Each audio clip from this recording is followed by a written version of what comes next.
have not yet answered the question. Give us a simple answer. Will you recant or will you not? You asked for a simple answer. Here it is.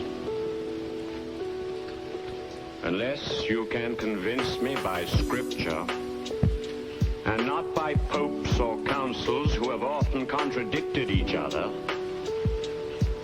unless I am so convinced that I am wrong, I am bound to my beliefs by the text of the Bible. My conscience is captive to the Word of God. To go against conscience is neither right nor safe. Therefore, I cannot and I will not recant. Here I stand. I can do no other. God help me. Hey everyone, welcome back to Christ is the Cure. We are kicking off season 4 with a few episodes on the Reformation in light of Reformation Month, October. And you will hear me say that twice. That is kicking off season 4. The reason why is because I began recording for the denomination series and then shifted gears based off of a vote on Instagram.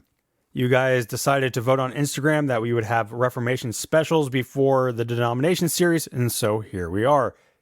Before we begin, thank you for being a part of Christ is the Cure. I am glad to be back with season 4, and thank you to my patrons who make this all possible. Christ is the Cure is subscriber supported. Without these patrons, there would be no season 4, there would be no resources, and so on and so forth. So if you want to prayerfully consider joining the support team, go to patreon.com/Christ is the Cure. But let's just jump right into it. It is October, and we are talking about Halloween. And I say it like that because I've been asked to do this topic more times than I can count. And really, this October is pretty interesting as Catholics gather for an in-house dialogue that is filled with much tension. And this is called the Synod of Synodality. And if you feel like going down that rabbit hole, you can go look up, what are the tensions with this synod and things of that nature. But as Protestants, we really recognize this month as Reformation Month, where we reflect on the Protestant heritage and celebrate the departure from medieval superstitions and legalistic bondage. And if you don't know, this is associated with the Reformation because on October 31st of 1517, Martin Luther put up his famous 95 Thesis and snowballed the German Reformation, while over in Switzerland, you had Zwingli handling the Swiss Reformation, and so there's a lot of moving parts. We've talked a little bit about that in the Beyond Luther series, but we're not going to get into all that right here. So we have this Catholic Synod going on, we have Reformation Month going on, but the big thing is that during this month, Christians and non-Christians alike start posting and debating about Halloween, and that's what we are going to be talking about today, because I have been asked to cover this subject more than 1,000 times by now, and I generally avoided it, but I thought this year, why not? And to be honest, it's been kind of interesting because most people expected me to have already covered this because of my book, Holidays and the Feast, where I talk about Christmas and Easter not being pagan. But Halloween is much more complex, and I think that we'll demonstrate that here. There are 4 threads being pulled on the subject of Halloween: church history, American history, ancient pagan history, and neo-pagan history.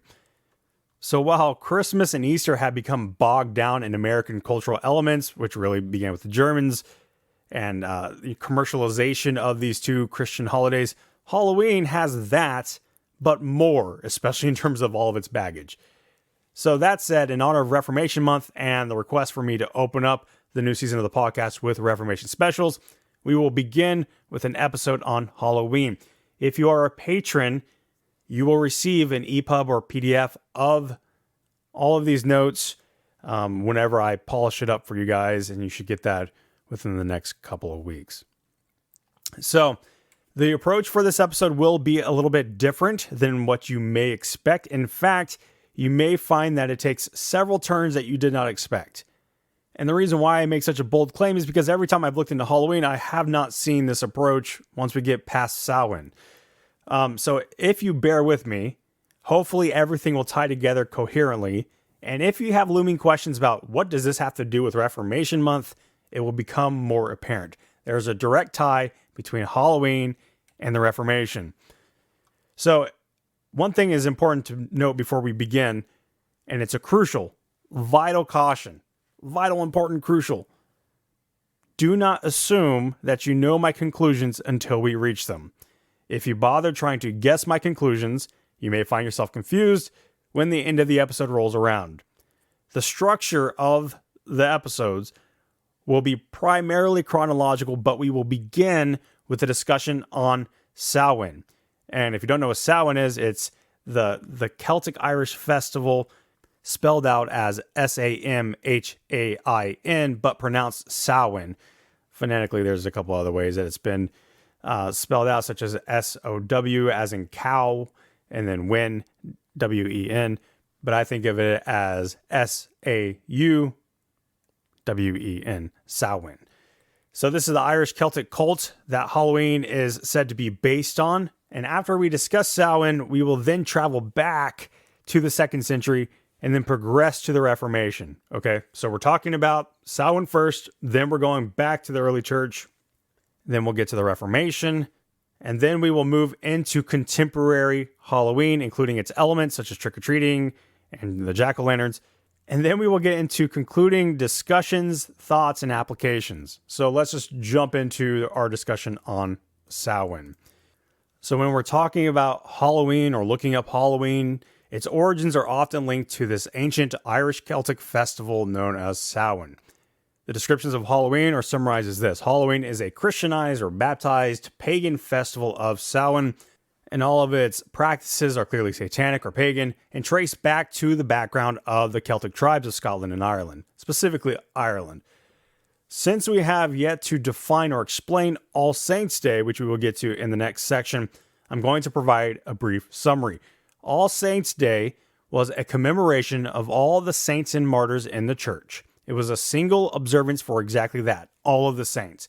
It would be originally held in May, and then it would be moved to November. Additionally, the night before All Saints' Day was known as All Saints' Eve or Halloween. And that basic information is going to be important as we move into the discussion on Samhain and the narrative around Halloween and what the historical record shows. So, what is the narrative? The serious scholarship on the subject of Samhain is actually scarce, and much of the literature that we read on it in our contemporary context of, online and articles and history.org and stuff like that is based off of legend and folklore. This makes finding information really difficult beyond what we see already. It's presupposed across the board that Samhain is connected to Halloween, meaning that fact-checking is quite hard. It is a commonplace claim now that is virtually universally accepted, and many objections to Halloween are made on the basis of these connections. These connections are so universal that if conclusive literature comes out saying that there is zero connection, without a doubt, 100% certainty, that universal narrative will probably still linger on because of how long and how universally propagated it was. And I'm saying that to say it's going to be an uphill battle if you ever want to challenge these claims. Still, one of the key historians worth looking at on the subject is Ronald Hutton. He wrote a book entitled Stations of the Sun, A History of the Ritual Year in Britain. And as you can guess, in this book, he traces the ritual and religious history in Britain. He surveys the literature, he examines and weighs it, and then he draws his own conclusions. He begins his exposition on the Irish Celtic observation by summarizing the general narrative that typically surrounds the Samhain Halloween development, okay? And he does this by opening up his discussion with a quote from a leaflet issued by the British Pagan Federation for Halloween in 1993. First, the leaflet, I don't know why that's funny. Anyway, first, the leaflet describes that the Celts viewed Samhain as the time when the gates between this world and the next world were open, right? That rift between the living and the dead was opened. And so the implications were that this was a time of communications with the spirits of the dead. Further, the Celts would also call upon their past relatives to help them by providing wisdom or warnings for the upcoming year. According to this document, quote, When Christianity became established in Britain, the pagan goddesses and gods were said to have fallen under the rule of all the saints. All Hallows Day, now known as All Saints Day, celebrates this takeover. The old pagan traditions, however, were not eradicated and lived on in the guise of Halloween, the eve of All Hallows Day, or All Saints Day. It should not be surprising that Christianity should seek to suppress the pagan celebrations of Samhain. To the new religion, the deities of the old faith seem like evil spirits. The natural uncanniness of Samhain was interpreted as a time of danger for the Christian soul. The spirits of the dead and the spirits of the other world were confused with the evil demons of the Christian religion. Christianity not only suppressed the old Celtic celebrations, but replaced them with Christian festivals. If we look closely, it is not difficult to see that All Souls Day is a continuation in a Christian form of the older pagan practices of Samhain. This is a time when, on the continent, Catholic families will visit family tombs, say prayers for the dead, light candles, and even picnic at the gravesite, just as their pagan ancestors did. They are communing with the dead, end quote. So for clarity, the claim being expressed is that All Saints Day, that is November 1st, was a replacement of the pagan celebration of Samhain, which was also on November 1st, for the sake of showing that saints had prevailed over pagan deities, and by extension, Halloween, the night before of All Saints Day, is just a Christianized Samhain preparation. So that's the narrative of this leaflet. However, on this leaflet, Hutton replies that some of the claims are true, and most may be true. In his work, he examines the literature on the subject, and he reaches his conclusions that most of the conceptions provided or known today are actually folklore that are difficult to substantiate. Further, it is only now that meaningful scholarship on the Celts began to look at the history beyond taking folklore at face value. We'll go more into depth on All Saints Day later. Right now, we're going to focus on Samhain. So when it comes to the calendar of the Celts, Hutton states there is therefore absolutely no firm evidence in the written record that the year opened on the 1st of November in either early Ireland or early Wales. He actually concludes that there's a great deal of Welsh material to refute this idea. He further points out that the observance of Samhain was not normative and that, quote, it may therefore be suggested as a proposal worthy of testing that the notion of a distinctive Celtic ritual year with 4 festivals at the quarter days and at the opening of Samhain is a scholastic construction of the 18th and 19th centuries, which should now be considered revised or even abandoned altogether. To summarize on this point, the argument that Halloween replaced Samhain, the new year of the Celts, where the rift between the living and the dead was open and people communicate with the spirits and it's a copy-paste kind of thing, should be debated minimally or abandoned altogether, given the lack of conclusive evidence and evidence to the contrary in Welsh literature. Further, he says, quote, the medieval records furnish no evidence that 1st of November was a major pan-Celtic festival, and there were none of the religious ceremonies even when it was observed. There were being added in brackets for clarity by myself. In addition to this lack of evidence about a 1st of November religious observance or New Year observance, there is little evidence to suggest that Samhain was even a celebration of the dead. Hutton examined one of the chief scholars who popularized this theory, and it remains a theory based on inference, not documentation. In fact, the scholar in question admitted as much, that there is no documentation proving Samhain was a pre-existing festival taken over by Christians. Instead, he reasoned to this theory through these ideas. A, that the church had taken over other pagan holy days. B, that many cultures had annual ceremonies to honor the dead. And C, that November 1st was the Celtic New Year, an assumption that was left unproven. In fact, this same scholar suggested that the Celtic New Year became the basis for the church's change of a May date for All Saints' Day to the now existing November date. Of course, this one theory in itself would actually discredit the mainline position that All Saints' Day was created for the sake of replacing Samhain, which is assumed to have been in November on the 1st. In other words, this particular scholar who popularized that theory gives All Saints' Day a pre-existent status, but in May.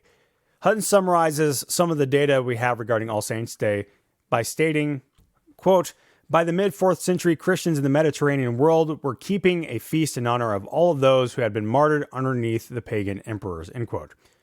So from here, he notes that the evidence points to the following. that initially Christians in the Mediterranean commemorated Halloween in May, but over time different regions adopted varying dates and practices, and Rome opted for a day of observance in May and officially endorsed it in AD 609.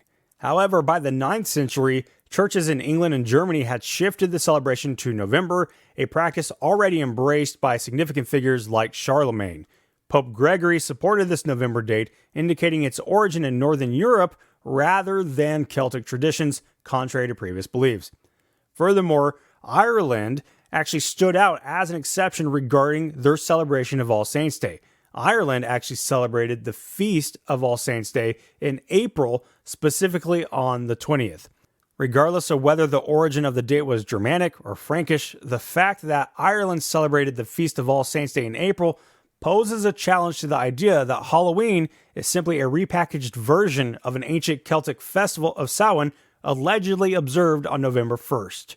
In other words, if Halloween were directly derived from Samhain or a replacement of it, one would expect that Ireland would have continued the Samhain traditions in November. However, the Irish celebration of the feast in April indicates that the November date for Halloween had a different origin. It was not directly tied to Samhain.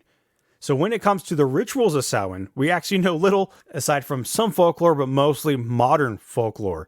In fact, the one thing that is clear about Samhain is the ambiguity of the festival, its timing, its rituals, or whether it was actually even a religious observance at all. The evidence is scant, and while there are new modern theories around Samhain, but these are just now beginning to take off the ground as scholarship becomes more serious about the Celtic history by historical records. This is to say that historical data makes the claim of a Halloween formation solely around Samhain shaky at best when we eliminate the folklore literature. In addition to this, there is no historical evidence to support the notion that modern alliterations of Halloween came from Samhain. There is simply no evidence for the various elements of our contemporary setting being connected to Samhain. The closest could be the jack-o'-lantern, but not because of Samhain, but instead of folklore in the British Isles. So evidence regarding the elements of Samhain yield no jack-o'-lanterns, witches, ghosts, human sacrifices, and so forth. Instead, most of the customs associated with our modern celebration of Halloween are young, dating to the past 500 years. One of the links that could be argued is that of bonfires, which, if we're honest, are a pretty weak argument from cheap paganism, which I spoke about in my episode on Easter, and in my book underneath the same title, Cheap Paganism. The notion of cheap paganism is simply the idea that if the pagans used it or observed particular times, then it must be inherently pagan always, even at the expense of actual paganism, that is, i.e. posture towards a particular pagan deity. So if we're looking at evidence, common items and themes across the globe and cultures cannot be attributed to paganism, such as winter being a sign of the dark and death given how the season affects the earth, for example. It's just a common parallel within culture. A bonfire in particular is difficult to argue as being exclusively pagan, just as much as the Yule log in a fireplace is. Creating fire and burning logs is hardly inherently pagan. So a last possible connection is the connection of Samhain being a festival of the dead, but that is a debate amongst the scholars. If Samhain is indeed a festival of the dead, and shared practices honoring the dead could really be made.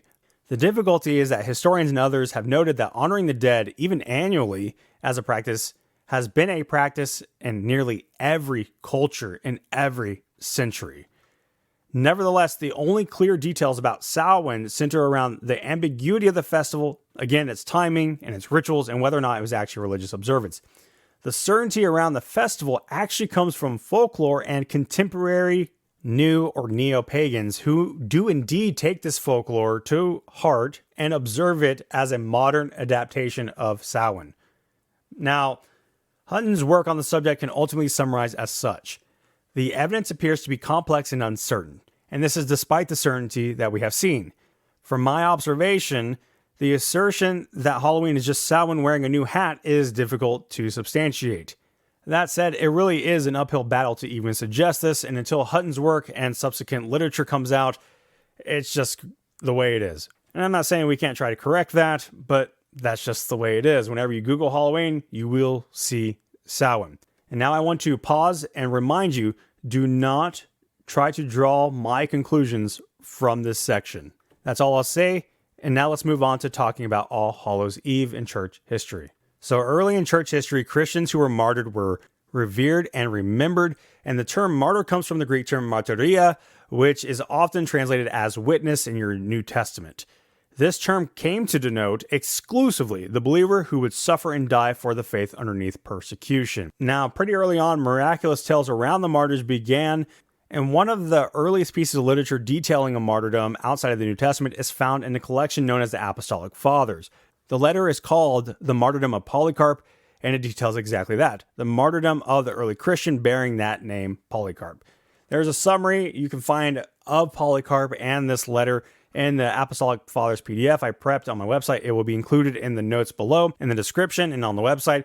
But ultimately, Polycarp was a famous leader, thought to be a disciple of John, and he was arrested, betrayed, and burned at the stake according to the martyrdom of Polycarp. The takeaway here is that the martyrs gained significant reverence very early on, and this would be the development of the cult of martyrs, which would lead to the cult of the saints.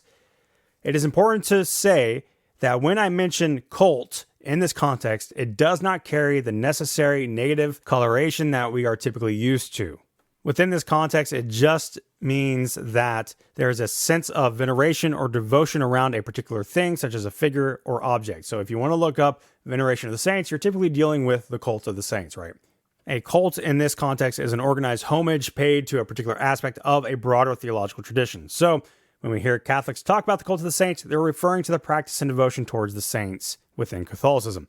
Now, with the church's growing attention on the martyrs, we originally see no difference between the rites, that is the ceremonies or practices of the cult of the martyrs, and the non-Christian cult of the dead. The cult of the dead should be summarized here. I'm going to use the Holman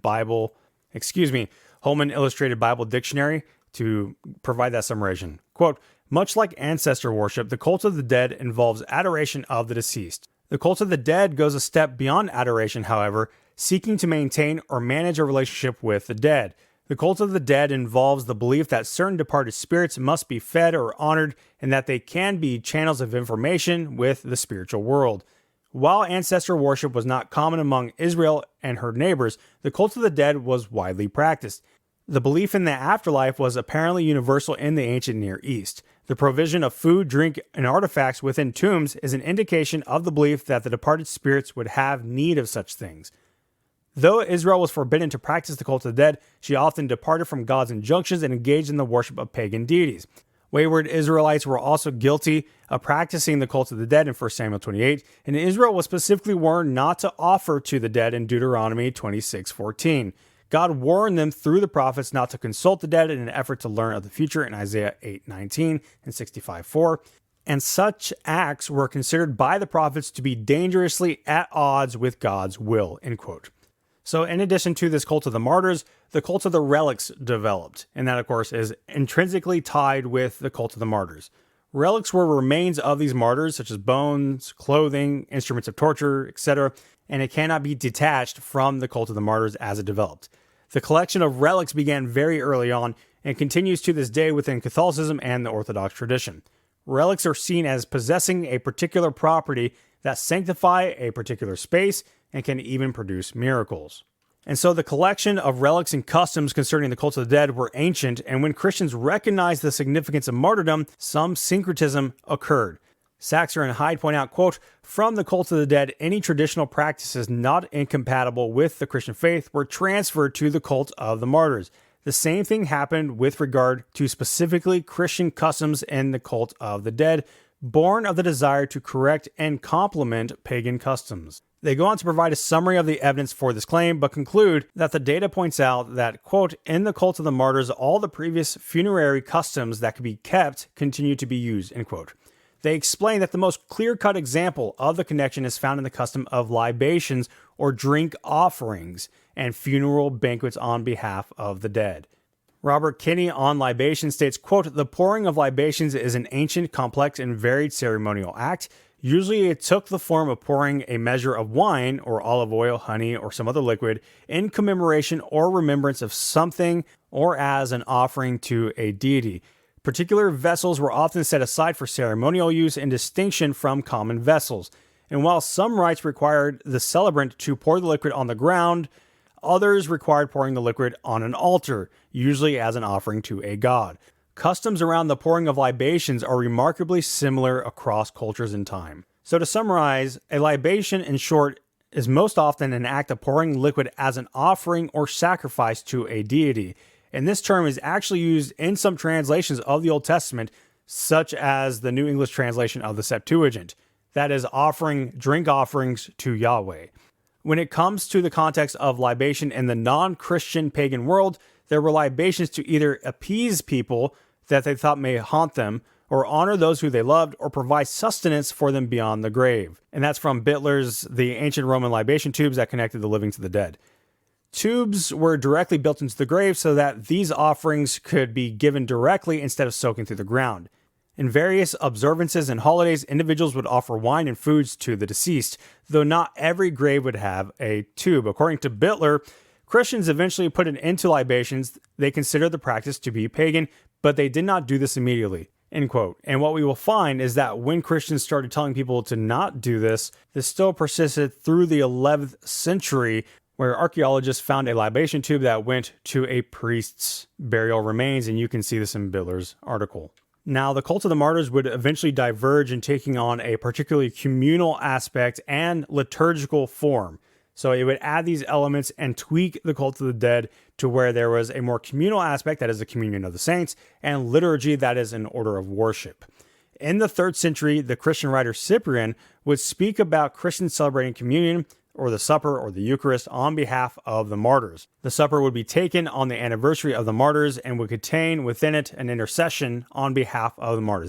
They would pray for the martyrs. In the 4th century, however, there were major changes in the cult of the martyrs, especially in that the church would no longer view themselves as praying for the martyrs, but instead these saints would pray for them, which led to a stronger devotion to invoking or calling on the saints.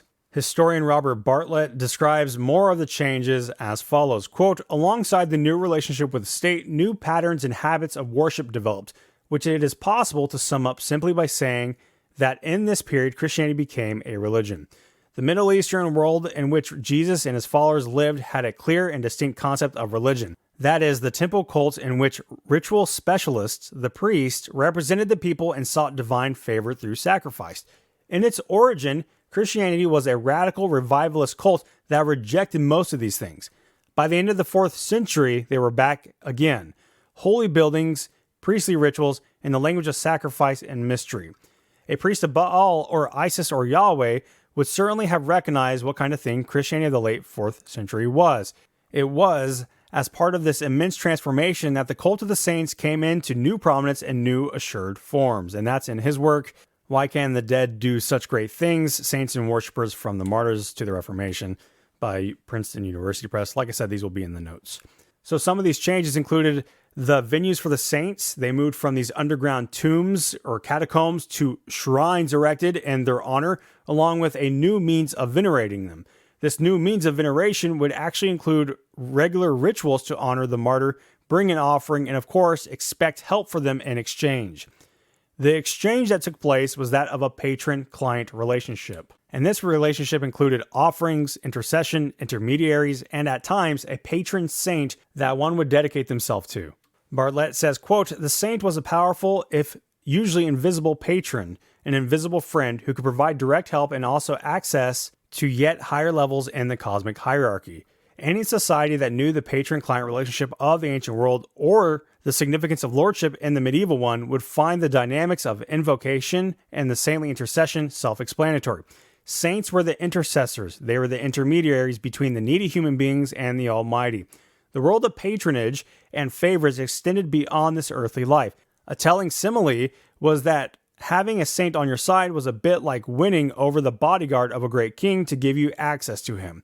And just as suppliants sought out powerful helpers, so too the honor of those helpers was increased by the requests made to them." End quote. So invocation of the saints, that is calling on the saints, it was a direct address given to a saint, and many of these invocations were done by means of a pilgrimage to the saint's shrine, especially if a relic was present. Quote, "The worshippers thus had duties to respect and revere the saint, to bring offerings, to participate in celebration on feast days, but the saint had duties too. he or she was expected to provide help, and it was unquestionably the worshippers' right to reproach saints who failed to help. End quote. So these pilgrimages would be heightened dramatically and relics multiply and critiqued heavily by the time of the Protestant Reformation, as the reformers saw the poor bleeding money for what mimicked a pagan pantheon of deities that made the clergy wealthy. But in the 4th century, another important development occurred. The previous funerary banquets that had been adopted from the cult of the dead were beginning to be suppressed, beginning with Ambrose of Milan and Augustine of Hippo following suit. Both Ambrose and Augustine found the common banquets to be too pagan and needing to be replaced. Thus, instead of this being a private ritual where one brought an offering to a martyr, the focus would shift on commemoration via a partaking in the Lord's Supper in the liturgy that is at a dedicated service. Slowly, the banquets would eventually be replaced by prayer vigils, with feast days being a time for taking the supper in honor of a martyr. It would only be after the 4th century that non-martyr Christians would begin to be recognized as objects of honor and incorporated into this cult. This incorporation of non-martyrs would lead to a more broad cult, that is the cult of the saints, and all that came with them, that is holy days, relics, invocation, patrons, orders, and so forth. Bartlett notes that the celebration of the saints' holy days became a central part of the church ritual. He notes that this is a fact of the liturgy where veneration was moved into the church in forms of public worship. Annual meetings for commemorating the martyrs began to form in various regions in the 4th century, and they would be made official in the 7th century, namely in AD 609. The first officialization of All Saints' Day was put into place by the Bishop of Rome, who would convert the Pantheon in Rome to a church, and he dedicated it to Mary. So the day was established in order to combine and consolidate the numerous observations of the saints into a universal single day, particularly on May 13th. This would ensure that every saint could be accounted for in the church's calendar, and this would be an obligatory observation. It's important to note that this did not eliminate the other saints' day from the church calendar. Later on in the 9th century, the Bishop of Rome would change the date to November 1st, and the earliest documentation recording this is in the 8th century calendar of York, along with the correspondence between leadership in England, urging for the change in observance. And so the annual observance would be held on November 1st in the West, but it would take some time to be observed in the East. And even then, because of the difference between the calendars, its date technically differs between the Catholics and the Orthodox Church today, but both observe it. Bartlett on this feast day says, quote, "What is clear is that from the 9th century, the Feast of All Saints on the 1st of November was an important ceremony in the Western Church. It gave worshippers the opportunity to make up for any lack in the respect they had shown to the saints. It had been instituted so that what human frailty had neglected in the celebrations of the saints throughout the year can today, by their merits, be relieved. Because the number of saints is almost infinite and humans are weak and at times short, the Church has reasonably ordained that since we cannot celebrate the Feast of All Saints individually, at least we can honor them all generally at the same time." End quote. And eventually over time, November 2nd would be added to this as All Souls Day. The eve before All Saints Day on November 1st, that is October 31st, would be called All Hallows Eve, which is what we now call Halloween. The extension to November 2nd, that is All Souls Day, is when all of those who had departed earth, yet without sainthood, those who are in purgatory, would be prayed for. As several commentators of the observances note, the first marked when saints would be prayed to, the second when souls would be prayed for. So purgatory is tied closely with All Souls Day. Now, concerning the name of Halloween, we can begin by stating that hallow is an Old English designation for to make holy, to sanctify, to honor as holy, etc. This can be seen in your Middle English translations of the Lord's Prayer. Take the King James and read your Lord's Prayer, hallowed be your name, holy be your name. The same term also can denote a saint or a holy person. If we put 2 to 2 together, we get All Hallows Day, or otherwise All Hallows Eve, and this is All Saints Day or All Saints Eve. When it comes to Halloween, this is actually a shortened edition that came from the Scottish people in the 18th century. Within the Scottish context, the observance of All Hallows Eve would be shortened to All Halloween or All Hallows Even. In other words, Halloween is just another way of saying All Saints Eve. Now, by the medieval period, the cult of the saints had run rampant and would be critiqued by the reformers on theological, ethical, and even economic grounds. But also during this period, the liturgy for All Saints' Day was elaborately structured to ensure the readings were dedicated to the Trinity, Mary, angels, prophets, apostles, martyrs, confessors, virgins, and all the remaining saints. The liturgy also recalled the first dedication to the Pantheon, that is, the dedication of the Pantheon to Mary, and the institution of All Saints' Day with honor and veneration for the saints, filling the remainder of the service.